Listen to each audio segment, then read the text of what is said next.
تو اس پہ مولانا روم نے کہا کہ میں آپ کے اس اعتراض سے بھی متفق ہوں، یعنی میں اتفاق رکھتا ہوں کہ آپ کے اختلاف کو، کیونکہ صوفی یہ مانتا ہے کہ جیسے ہم اپنی کپڑوں کی، کھانے پینے اور روزمرہ کی زندگی میں ڈفرینس آف چوائسز کو قبول کر لیتے ہیں، ایسے ہی ہمیں آئیڈیالوجیکل اپروچز کو، آئیڈیالوجیز کو بھی قبول کر لینا چاہیے۔ ایک صوفی کا نظریہ یہ ہوتا ہے۔ تو ایک عام آدمی کے لیے یہ ہے کہ وہ اگر صوفی سینٹرز سے کنیکٹ ہوتا ہے اور اپنے ڈپریشن کے دوران ان کے کانٹیکٹ میں آتا ہے، اس جگہ جاتا ہے، تو اسے ایک سکون ملتا ہے اور اسے وے آف لائف ملتی ہے۔ تو صوفیزم کا یہ فائدہ ہے جو آج ہی نہیں، اس ایرا میں نہیں، 22 میں نہیں، بلکہ آپ دیکھتے ہیں کہ 700 سال پہلے سے، اور صوفیزم کی جو تاریخ اسلام کی تاریخ ہے، بلکہ صوفی تاریخ تو یہ ہے کہ وہ ساری کائنات ہی، جیسے مولانا روم نے بھی اور دوسرے ابن عربی نے بھی کہا کہ دنیا کے بننے کی وجہ عشق ہے۔ تو وہ جب سے یہ چیزیں ہیں کہ عام انسان کے لیے اسے کنیکٹ کرنے کا ایک واحد ذریعہ یہ ہے کہ وہ جو پہلے سے ہیل ہو چکے ہیں، وہ لوگ جو پہلے سے ایک ڈیوائن پاور رکھتے ہیں، ان کے پاور سے سکون حاصل کیا جائے، ٹھیک اس طرح سے جیسے کہ ہم سورج سے گرمی حاصل کرتے ہیں جاڑوں کے دنوں میں، لیکن ہمارے پاس سولر پینل جیسی ایبیلٹی نہیں ہوتی کہ ہم رات میں انرجی ڈیولپ کر پائیں۔ تو ایک بحیثیت صوفی ہم وہ انرجی ڈیولپ کرنے لائق نہ بھی بنے، یعنی عرفان والے نہ بنے، تو سورج کے فیضان والے جو ہر کسی کو بنا کسی بھید بھاؤ کے ہیل کرنے کا کام کرتا ہے ٹھنڈ کے موسم میں۔ اور اگر جیسے ہندی میں ہم کہتے ہیں پرکاش سنسلیشن، وہ پودوں کے لیے ثابت ہوتا ہے، پتھروں کے لیے وہ دوسری طرح کا فائدہ، جیسے اسٹیون نے کہا عقیق کے لیے کہ وہ 1000 سال تک سورج کی کرنیں جب پہاڑ پہ پڑتی ہے تو عقیق بنتا ہے، تو وہ پتھر کو بھی فائدہ پہنچاتا ہے باندازے دیگر، اور پیڑ کو فائدہ پہنچاتا ہے پرکاش سنسلیشن کے طور پر۔ تو سورج کی جو تواضع ہے، تو ہم سورج نہیں بن سکتے، لیکن اس سے ہیل ہونے والے اور اس سے فائدہ لینے والے ضرور بن سکتے ہیں۔ ہاں، بہت مزیدار بات ہے یہ کہ آپ نے ایک لفظ کا بھی بار بار استعمال کیا، سکون۔ مجھے لگتا ہے کہ ہماری انسانی زندگی میں کافی اس چیز کی کمی رہتی ہے آج کل، جس کے لیے ہم لوگ مارے مارے پھرتے ہیں کہ کہاں ملے گا کہاں ملے گا۔ اور میں جب بھی کوئی ایسا صوفی اسپیس امیجن کرتا ہوں، بی اٹ درگاہ اور کوئی آستانہ یا کوئی ایسی جگہ ہے، تو اس ایکو سسٹم میں نا سکون بہت امپورٹنٹ رہتا ہے۔ اور مجھے لگتا ہے کہ وہ اگر سکون کا میں ٹریس دیکھنے کی کوشش کروں تو وہ مجھے کہیں نہ کہیں قوالی کی آواز سے آ رہا ہوتا ہے، کہ وہ جو جس چیز کی آپ بات کر رہے تھے نا کہ محسوس کرنے پر زور دینا سمجھنے سے زیادہ، وہ مجھے لگتا ہے کہ وہ میوزک کے تھرو بہت ہی اچھے سے کھل کر کے آتا ہے۔ مطلب اپنے اس میں بات کروں تو بہت سے ایسے بھی لوگوں کو دیکھا ہے میں نے جن کو کہ آج کی ڈیٹ میں اسلام سے بہت لینا دینا نہیں ہے، ان کو صوفیزم سے بھی بہت لینا دینا نہیں ہے، لیکن ان کو صوفی میوزک بہت پسند ہے۔ وہ شاید وہی وجہ ہوگی کیونکہ اس میں سکون ہے۔ تو میری یہ انکوائری ہے کہ آپ اگر تھوڑا سا ہم لوگوں کو بتا سکیں کہ آخر صوفی میوزک کیا ہے، اور کیوں صوفیزم میں میوزک پر اتنا توجہ یا اتنا زور کیوں ہے؟ ہاں دیکھیے، صوفیزم کے علاوہ بھی انسان کی فطرت میں ایک خصوصیت ہے کہ اس کے ایموشنز کو جو سب سے زیادہ ہٹ کرتی ہے جو چیز، وہ میوزک ہے۔ یعنی اگر آپ کوئی انسان غمگین ہے اور وہ سورو کا میوزک سنتا ہے، غمگین میوزک سنتا ہے، تو اس کے غم میں اور اضافہ ہو جاتا ہے۔ اور کوئی انسان بہت خوش ہے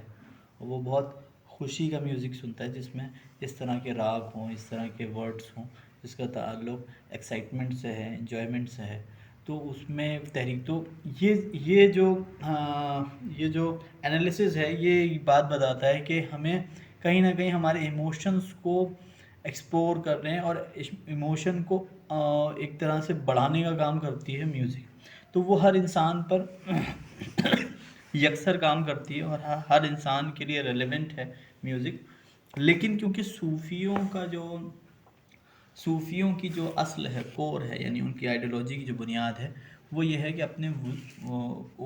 اپنے وجود کی تلاش. جیسے ایک صوفی کہتا ہے، اس کا سوال اپنے آپ سے ہوتا ہے من انا، میں کون ہوں، میں یہاں کیوں آیا ہوں، میری حقیقت کیا ہے. اگر کوئی چیز تھی اور وہ فنا ہو گئی اور جو ہے وہ فنا ہو جائے گا تو کیا رہ جائے گا.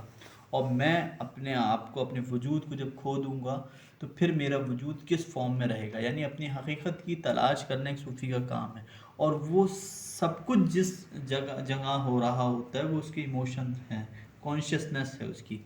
تو اس کے لیے جو تحریک دینے کا کام کرتی ہے وہ صوفی میوزک کرتی ہے. تو صوفیوں نے اس میوزک کو، جو کہ بیس میوزک ہے، جو نیچرل میوزک ہے، جو میوزک ہے، موسیقی کی بنیاد ہے، اس کو جب صوفیوں نے اپنایا تو اس میں انہوں نے کچھ راگوں کو اپنی طرح سے ڈھالنے کی کوشش کی. اور وہ اس میں جو فارم ہمیں نظر آتی ہے صوفی میوزک کے طور پر سب کانٹیننٹ میں، وہ قوالی نظر آتی ہے. لیکن پوری دنیا میں اگر ہم دیکھیں تو جیسے ٹرکش صوفی تھے، اور اس میں کونیا میں جلال الدین رومی ہیں. تو انہوں نے اپنی مثنوی میں پہلے دفتر میں، پہلی والیوم میں، ان کا جو پہلا شعر ہے تو اس کی جو شروعات کی ہے وہ وہ ایک میوزیکل انسٹرومنٹ کے ذکر سے ہی کی ہے. جیسے وہ کہتے ہیں بشنوز نے چوں حکایت می کنت وز جدائی ہا شکایت می کنت. بشنوز نے چوں حکایت می کنت، کہ سنو بانسری کیا بیان کرتی ہے، بانسری ہم سے کیا کہتی ہے. وز جدائی ہا شکایت می کنت، کہ وہ اپنی جدائیوں کی شکایت بیان کرتی ہے. یعنی وہ ایک جدائی نہیں جو پیڑ سے ہوئی، بلکہ وہ اپنے وجود کی کئی جدائیاں. جیسے کہ ایک صوفی مانتا ہے کہ روح سب سے پہلے تخلیق ہوئی، اور وہ روح جب ماں کے پیٹ میں آئی تو وہ ایک دنیا تھی، اور ایک وہ دنیا تھی جب وہ روح عالم ارواح میں تھی، اور پھر اس کے بعد وہ اس دنیا میں آئی. تو اس کو کئی جدائیوں سے گزرنا پڑا ایک انسان کے وجود کو. اسی طرح سے اس کو مثال میں مولانا روم بیان کرتے ہیں اور کہتے ہیں کہ بانسری اپنے جدائی کے قصے بیان کرتی ہے. اور وہ کیا کہتی ہے، وہ قصہ سناتی ہے کہ میں پیڑ میں تھی اور اس شکل میں تھی، پھر مجھے وہاں سے کاٹا گیا. تو دوسرے شعر میں کہتے ہیں کز نیستاں تا مرا بے برے دیدہ اندھ، اس نفریم مردون نہ بلد اندھ. کہ جب سے مجھے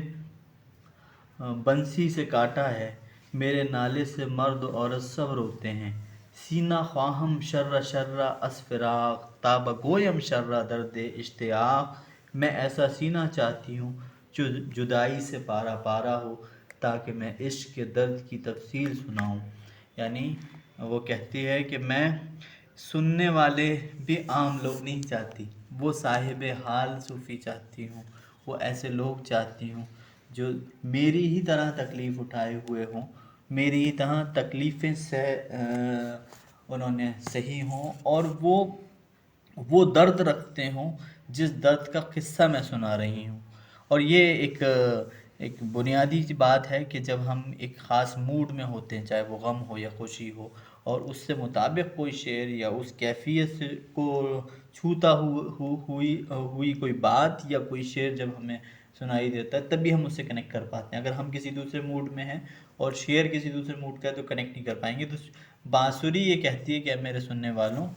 میں اس کو اپنا قصہ سناتی ہوں جو میری طرح عشق کا درد رکھتا ہو. تو مولانا روم نے بانسری کے قصے کے ذریعے اپنی مثنوی کا آغاز کیا، اور اس کے بعد پوری مثنوی میں جو ان کا جو سینٹر آئیڈیا ہے وہ عشق ہے، اور وہ طرح طرح کی حکایتوں کے ذریعے بتاتے ہیں. تو ان میں جو سورس انہوں نے بنایا وہ ایک میوزیکل انسٹرومنٹ بانسری کو بنایا. اچھا، ہم جو انڈیا میں یہاں دیکھتے ہیں صوفی میوزک کے نام پر، وہ ہے قوالی فارم. تو قوالی اردو ہی کی طرح خالص ہندوستانی فارم ہے، اور اس میں جتنے راگ استعمال ہوتے ہیں، جیسے ٹھمری ہے، راگ کلیان ہے، وہ زیادہ تر خالص ہندوستانی راگ ہیں. اور اس میں کوئی عرب کا انفلوئنس نہیں ہے، کوئی پرشین انفلوئنس نہیں ہے، کوئی ٹرکش انفلوئنس نہیں ہے. اور اس کے جو موجد ہیں، ایجاد کرنے والے انوینٹر ہیں وہ خواجہ امیر خسرو جو حضرت نظام الدین اولیاء بدایونی بخاری دہلوی کے مرید تھے. جیسے کہ قوالی کے متعلق حضرت میکل شکرآبادی نے 1956 میں آج کل میگزین میں اگست کے نمبر میں وہ لکھتے ہیں قوالی لفظ بھی اردو ہے اور مصنوعی لحاظ سے بھی اردو ہی کی طرح یعنی خالص ہندوستانی ہے اور ہندوستان ہی کی پیداوار ہے. بقول مشہور رونا و گانا کون نہیں جانتا، کوئی قوم ایسی نہیں جس کی خلوتیں اور محفلیں نغمہ طرب اور نوح غم سے گونجتی نہ ہوں. موسیقی کے فن کی موسیقی کی شکل جب قوالی نے اختیار کی تو اس میں کچھ آلات کا امیر خسرو رحمۃ اللہ علیہ نے ایجاد کیا، جس میں طبلہ ہے، تالی ہے، ہارمونیم ہے. اس کو خواجہ امیر خسرو رحمۃ اللہ نے فارم کیا. اور قوالی کی جس میں کچھ ترانے ہیں جو ہارمونیم تو خسرو صاحب کے وقت پہ نہیں آیا تھا، ہارمونیم آ گیا تھا. ہارمونیم کی ایک فارم موجود تھی فارم موجود جس کا موجد وہ مانے جاتے ہیں. جیسے ایک انہوں نے ایک راگ وہ گایا تھا جو اکثر قوالی میں گایا جاتا ہے، من کن تو مولا فہذا، من کن تو مولا فہذا مولا تر توم تا نانا نانا تانا نانا تانا نانا رے. یہ امیر خسرو رحمۃ اللہ نے فارم کیا. اس کے علاوہ قوالی میں بہت ساری ایجاداتیں کی. اچھا، قوالی کہتے ہیں اس غزل کو جس کو ایک خاص اسٹنزا میں، خاص وزن میں، ایک خاص راگ کے اسکیل پر اس طرح سے گایا جائے جس میں خاص الفاظ کو بہت زور دے کر صاحب حال یعنی وہ لوگ جو کوئی ڈیوائن پاور رکھتے ہیں، روحانی لوگ ہیں، صوفی لوگ ہیں، وہ اس سے کنیکٹ کر پائیں. اس میں کچھ شرطیں ہیں جو حضرت نظام الدین اولیاء رحمۃ اللہ نے فرمائی کہ مکان کی شرط ہے تو اس میں ایسے لوگ ہوں جہاں ڈسٹربنس نہ ہو، ایک ہی خیال کے لوگ ہوں. دوسری شرط یہ ہے کہ اوقات کی وقت ایسا ہو کہ جس میں اور کوئی ضروری کام نہ ہو، جس میں ذہن دوسری طرف ہو، کیونکہ کنسنٹریشن جو ہے وہ تصوف میں بہت اہم ہے. صوفیزم میں کنسنٹریٹ کرنا بہت ضروری ہے. تو وہ لوگ جو صوفی پریکٹسز کرتے ہیں، ذکر کرتے ہیں، دھیان کرتے ہیں، وہ اپنے آپ کو اس دھیان سے ہیل کرنے کے لیے اور اپنے معشوق حقیقی سے، اپنے پیر و مرشد سے اور اپنے حقیقی محبوب سے تعلق کو مضبوط کرنے کے لیے اس میوزیکل فارم یعنی قوالی کا استعمال کرتے ہیں اور اس کی غزلوں میں کہی گئی باتوں کے ذریعے اس سے کنیکٹ کر کے اپنے تعلق کو مضبوط کرتے. تو یہ صوفیزم میں اس کا ریلیونس یوں بھی بڑھ جاتا ہے اگر اس کی ہسٹری میں جائیں تو جنید بغدادی جو قادری آرڈر کے بہت بڑے پرومیننٹ صوفی ہیں اور انسٹیٹیوٹ مانے جاتے ہیں صوفیزم میں، وہ بغداد میں اپنے یہاں لوگوں کو اس زمانے میں غلام خریدے جاتے تھے تو وہ سرونٹس کو خریدتے تھے، انہیں دف سکھاتے تھے اور ان پہ قوالی سنتے تھے. سہروردیہ سلسلے کے شیخ حمید الدین ناگوری صاحب جو ہیں وہ بھی حالانکہ چشتی فارم آف صوفیزم جو ہے یعنی صوفیزم کی جو 4 دھارائیں ہیں، مکھیہ دھارائیں ہیں، 4 اس کے ویز ہیں، 4 قسمیں ہیں صوفیوں کی، وہ قادری، چشتی، سہروردی اور نقشبندی ہیں. تو اس میں سہروردیہ سے کلٹ کے جو بزرگ ہیں حمید الدین ناگوری، انہوں نے سب سے پہلے تقریباً آج سے 800 سال پہلے قوالی پہ بہت زور دیا. اور سلطان التمش جو شروع میں قوالی کو پسند نہیں کرتے تھے، پھر خواجہ قطب الدین بختیار کاکی جو خواجہ غریب نواز کے ڈسینڈنٹ ہیں اور مہرولی میں جن کا مزار ہے اور پرومیننٹ صوفی بزرگ ہیں انڈیا کے، وہ جب ان سے مرید ہوئے، وہ چشتیہ سلسلے سے تعلق رکھتے تھے اور انہوں نے جب قوالی دیکھا کہ یہ میرے شیخ جو ہیں یہ بھی قوالی سے ذوق اور شوق رکھتے ہیں، تو انہوں نے پھر التمش نے بھی پھر وہ سختی نہیں دکھائی اور وہ بھی پھر قوالی کی فارم جو تھی وہاں بھی شروع ہوئی. تو قوالی کے ذریعے ایک روح کو اسٹرینتھن کرنا، روح کو کنیکٹ کرنا، معشوق حقیقی سے محبت کی طرف اپنے توجہات کو مرکوز کرنا، یہ ایک صوفی کے لیے ضروری ہے، جس میں میڈیم کا رول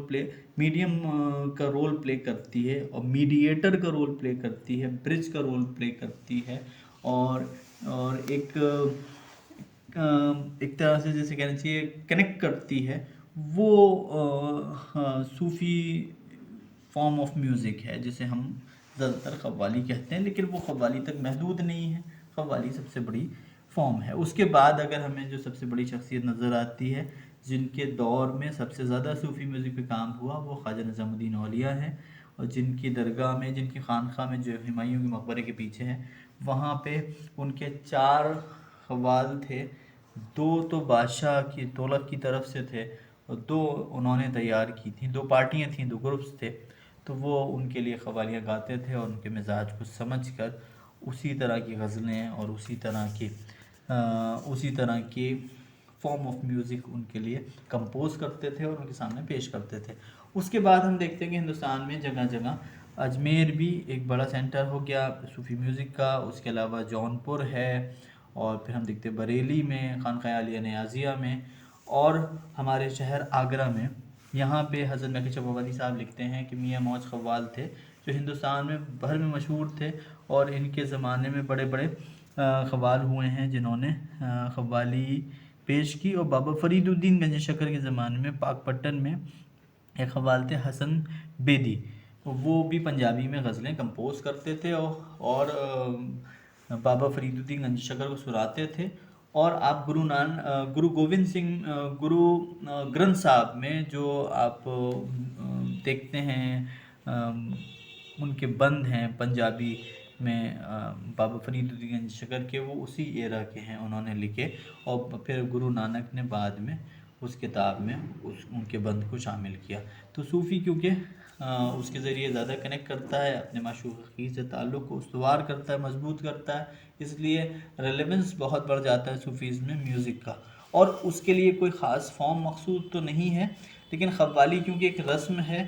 جہاں کہیں بھی صوفی سینٹرز میں، درگاہوں میں، خانقاہوں میں عرس ہوتے ہیں، تو وہاں پر محفل سمع یعنی محفل قوالی ضرور ہوتی ہے، اس میں اس شہر کی آس پاس کی پارٹیاں اکٹھی ہوتی ہیں، اور وہ پارٹیاں یعنی قوال پارٹیاں اور گروپس وہ اکٹھے ہوتے ہیں، اور وہ اپنا جو ان کی کمپوزنگس ہوتی ہیں، جو غزلیں ہیں، جو ان بزرگ کی صاحب مزار سے اس سے نسبت رکھنے والی غزلیں ہیں، اکثر تو صوفی ہی شاعر ہوئے ہیں، جیسے حضرت امیر خسرو رحمۃ اللہ علیہ کا کلام ہے، چھاپ تلک سب چھین لی منہ سے نینا ملا کر، اور آج رنگ ہے اے ماں رنگ ہے ری، تو زیادہ تر کمپوزنگ تو حضرت شاہ نیاز بن نیاز رحمۃ اللہ کی کمپوزنگ ہے۔ یار کو ہم نے جا بجا دیکھا، کہیں ظاہر کہیں چھپا دیکھا، کہیں وہ بادشاہ تخت نشین، کہیں کانسا لیے گدا دیکھا، اور ایک شعر میں حضرت قطب عالم شاہ نیاز بن نیاز رحمۃ اللہ فرماتے ہیں، مجھے بے خودی یہ تو نے بھلی چاشنی چٹائی، کسی آرزو کی دل میں نہیں اب رہی سمائی۔ تو حضرت شاہ نیاز بن رحمۃ اللہ علیہ نظامی چشتی آرڈر کے ایک پرومیننٹ صوفی بزرگ ہیں بریلی میں، ان کے بہت سارے کلام مشہور ہیں۔ اسی طرح سے ہم دیکھتے ہیں کہ سراج الدین اورنگ آبادی کی ایک بہت غزل مشہور ہے، عابدہ پروین نے بھی پڑھی ہے، وہ ہے کہ خبر تحیر عشق سن، نہ جنوں رہا نہ پری رہی، نہ تو میں رہا نہ تو رہا، بس ایک بے خبری رہی، چلی سمت غیب سے ایک ہوا کہ چمن سرور کا جل گیا، مگر ایک شاخ نہال غم جسے دل کہیں سو ہری رہی، وہ عجب گھڑی تھی کہ جس گھڑی لیا درس نسخہ عشق کا، کہ کتاب عقل تھی طاق پہ تو وہیں دھری کی دھری رہی، کیا خاک آتش عشق نے دل بے نوائے سراج کو، نہ خطر رہا نہ حذر رہا، بس ایک بے خبری رہی۔ تو کیونکہ خود صوفیوں نے جو ان مقامات سے، ان کیفیات سے، ان ایموشنل اسٹیجز سے گزر رہے تھے، انہوں نے ہی وہ کلام کہا ہے، تو وہ جب کمپوز کر کے قوالی میں گایا جاتا ہے تو لوگ ان کے خیالات سے، ان کے مزاج سے، ان کی کیفیات سے، ان کی ایموشنل اسٹیج سے، اور ان کی ڈیوائن اسٹیج سے کنیکٹ کر پاتے ہیں، تو یہ ایک بہت بڑا ذریعہ ہو گیا ہے، بلکہ چشتیوں کے لیے تو ایک عبادت کے مانند ہے۔ جیسے کتاب نصیر الدین چراغی دہلی کے خلیفہ تھے جعفر مکی، وہ لکھتے ہیں کہ بہاؤالدین نقشبندی سمرقند میں ازبکستان میں ایک بزرگ ہوئے، ان کے کچھ خلیفہ تھے، وہ بیٹھے تھے ندی کے کنارے، تو انہوں نے کہا کہ یہ چشتی صوفی جو ہے،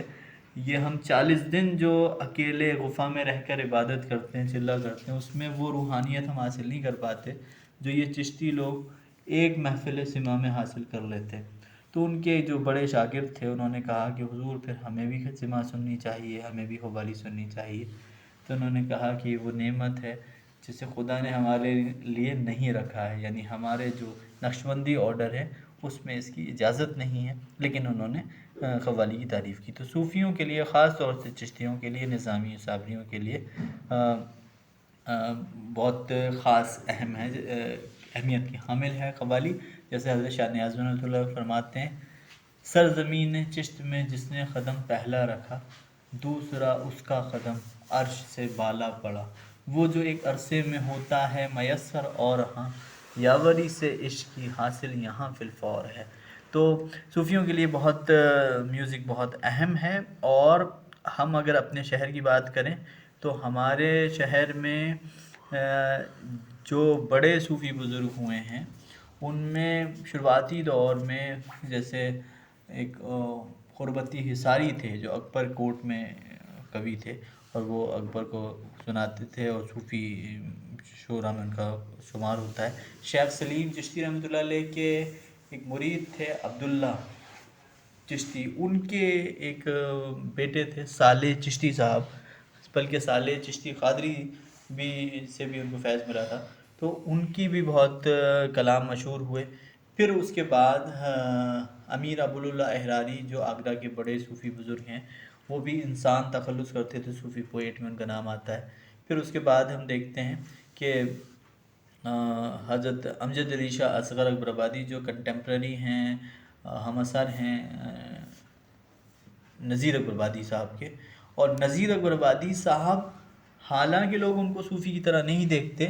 لیکن نذیر اکبر آبادی صاحب کا بھی جو شاعرانہ ذوق ہے اور مذاق ہے، مذاق صرف کامیڈی کو نہیں کہتے، مذاق اس ذوق کی یعنی وہ آپ کی پسند کے معیار کو بھی کہتے ہیں۔ تو ان کا جو ذوق مذاق تھا نذیر اکبر آبادی کا، وہ خالص تصوف تھا، اور اسی لیے انہوں نے ایک کلام ہے حضرت امجد علی شاہ اصغر اکبر آبادی صاحب کا، جب حسن ازل پردہ امکان میں آیا، بے رنگ بہر رنگ ہر ایک شان میں آیا، مطرب وہی آواز وہی ساز وہی ہے، ہر تار میں بولا وہ ہر ایک تان میں آیا، اس پر تضمین کہی ہے۔ اور نذیر اکبر آبادی کو حافظ کی، سعدی کی، سراج الدین اورنگ آبادی کی اتنی سمجھ تھی، اور وہ اتنے متاثر تھے کہ انہوں نے، آج آپ ان کا دیوان دیکھیں گے نذیر اکبر آبادی کا، تو انہوں نے تضمینیں کہی ہیں، اور اس پر تضمین اس کو کہتے ہیں جو کسی ایک پوئٹک فارم کو، صنف سخن کو، اس پر پھر بہت ساری لائنز کہی جاتی ہیں اس کو بیس بنا کر، اس کو تضمین کہتے ہیں۔ تو انہوں نے حافظ پر بہت کام کیا۔ یہ بتاتا ہے کہ نذیر اکبر آبادی کا جو مزاج بنا تھا وہ تصوف تھا، جیسے زندگانی بے نظیر میں پروفیسر عبدالغفور نے لکھا ہے، 1901 میں انہوں نے کتاب لکھی، 1901 میں یہ جو کتاب لکھی اس میں انہوں نے نذیر کے مزاج کو خالص تصوف بتایا۔ تو حضرت مہکش اکبر آبادی صاحب آخری دور کے، مطلب اس دور کے، ابھی جو ایرا پچھلا گزرا ہے اس میں پرومیننٹ صوفی بزرگوں میں ہوتے ہیں۔ جیسے اس میں وہ ایک شعر میں کہتے ہیں کہ کہیں بیٹھے تو دل برداشتہ سے، فقیروں کا مکان کوئی نہیں ہے، جہاں میں ہوں وہاں تو بھی ہے اے دوست، جہاں تو ہے وہاں کوئی نہیں ہے، اور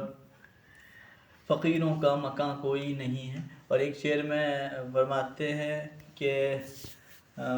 بدل جاتا ہے ہر لمحے وہ کافر، مقام عاشقاں کوئی نہیں ہے۔ عاشق جب اسے تصور کرتا ہے اپنے حقیقی محبوب کو، اور چاہتا ہے کہ بس اب اس شکل میں اس کو پالوں گا، تو وہ اپنی نئی شکل بدل کے اس کے سامنے آ جاتا ہے۔ تو مقام عاشقاں کوئی نہیں ہے۔ تو حضرت مہکش اکبر آبادی صاحب پرومیننٹ صوفی بزرگوں میں ہوئے ہیں۔ تو صوفیزم کے ساتھ پوئٹری، میوزک اور دھیان، ذکر، یہ سب چیزیں ایک طرح سے ایک دوسرے کو اسٹرینتھن کرنے کا کام کر رہی ہیں، اس لیے ان کا ریلیونس بہت ہے، صوفی میوزک کا صوفیزم میں ریلیونس بہت ہے۔ ہم اس کو جو لوگ میوزک کے جانکار نہیں ہیں وہ یہ کہتے ہیں کہ یہ صوفی میوزک ہے اور یہ بیسک میوزک ہے، یہ وہ میوزک ہے، لیکن جو میوزک کو اس کے کور سے جانتے ہیں وہ یہ بات سمجھتے ہیں کہ میوزک کوئی اپنے آپ میں میوزک ایک ہی چیز ہے، چاہے آپ اس میں اللہ تصور کریں، آپ اس میں اوم تصور کریں، آپ اس میں سارے گاما پائیں،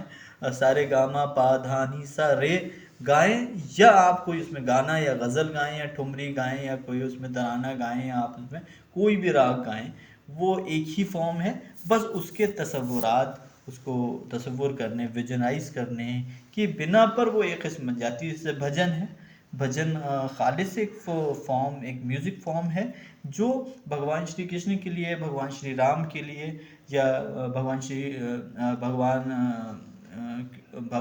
شیو کے لیے اگر ہم ان کے لیے کہتے ہیں تو وہ بھجن بن جاتا ہے، اگر اس کی جگہ وہ نام بدل دیں تو اور کسی صوفی کا نام رکھتے ہیں تو وہ صوفی میوزک کی فارم میں آ جائے گا، حالانکہ وہ میوزک ہی ہے، بس اس کا گانے کا خاص طریقہ ایک ہو جاتا ہے، جیسے قوالی کی کچھ راگ ہیں جس کو ہم اس طرح سے سنتے ہیں تو ہمیں قوالی لگنے لگتی ہے، حالانکہ قوالی میں غزلیں بھی، ٹھمرے بھی، نظمیں بھی، سبھی کچھ گانے گائی جاتی ہیں۔ بہت، یہ تو کافی انٹرسٹنگ ایپیسوڈ رہا، مجھے لگتا ہے کہ